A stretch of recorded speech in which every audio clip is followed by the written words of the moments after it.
कसारा घाट एक ऐसा पहाड़ी रास्ता जहां दिन में भी हवा कुछ अजीब सी लगती है और जब अमावस्या की रात होती है तो यहाँ रास्ता नहीं किस्मत बदलती है। पुराने लोग कहते हैं जो अमावस्या की रात कसारा घाट में रुक गया वो जिंदा लौटे ये जरूरी नहीं। घड़ी में रात के 11:40 बज रहे थे। हल्की बारिश, घना जंगल और सड़क पर पूरा सन्नाटा। रोहन गाड़ी चला रहा था। उसके साथ था उसका दोस्त समीर और पीछे की सीट पर पूजा और नेहा। मोबाइल में नेटवर्क नहीं था। एफएम रेडियो बार-बार खड़-खड़ की आवाज कर रहा था और अचानक कार झटके से बंद हो गई। रोहन ने कई बार स्टार्ट करने की कोशिश की, लेकिन इंजन पूरी तरह शांत था। तभी घाट की गहराई से कदमों की आवाज आई, धीमे लेकिन बहुत करीब। चारों गाड़ी से बाहर उतरे। अचानक चारों तरफ घनी सफेद धुंध फैल गई, इतनी घनी कि हाथ सामने रखने पर भी कुछ दिखाई नहीं दे रहा था। पूजा ने कांपती आवाज में कहा, कोई वहां खड़ा है।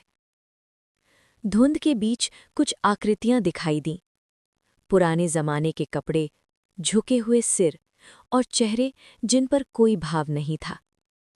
समीर ने हिम्मत करके एक कदम आगे बढ़ाया और अगले ही पल वो सभी गायब हो गए, जैसे कभी थे ही नहीं। थोड़ी दूर पर एक पुराना टूटा हुआ मंदिर दिखाई दिया। दीवारों से सीलन टपक रही थी। मंदिर के अंदर जमीन पर पड़े थे पुराने बैग, जूते और खून जैसे सूखे धब्बे। पूजा ने धीमे से कहा, ये सब यहाँ क्यों है?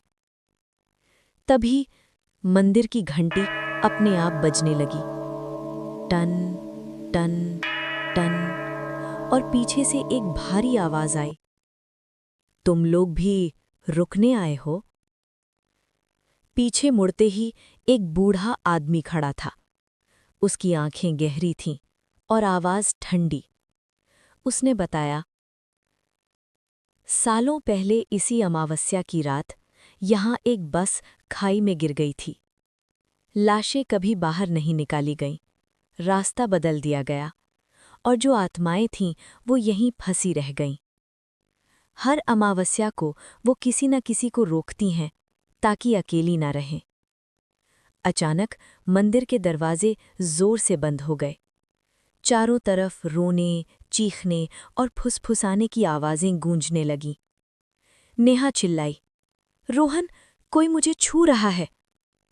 उसी पल पूजा जमीन पर गिर गई, बेहोश। बूढ़ा आदमी चिल्लाया, भागो और पीछे मुड़कर मत देखना। तीनों भागने लगे। पीछे से आवाजें आईं, रुको, हम अकेले हैं। डर के मारे नेहा ने पीछे मुड़कर देखा और अगले ही पल वो गायब हो गई। सुबह पुलिस आई।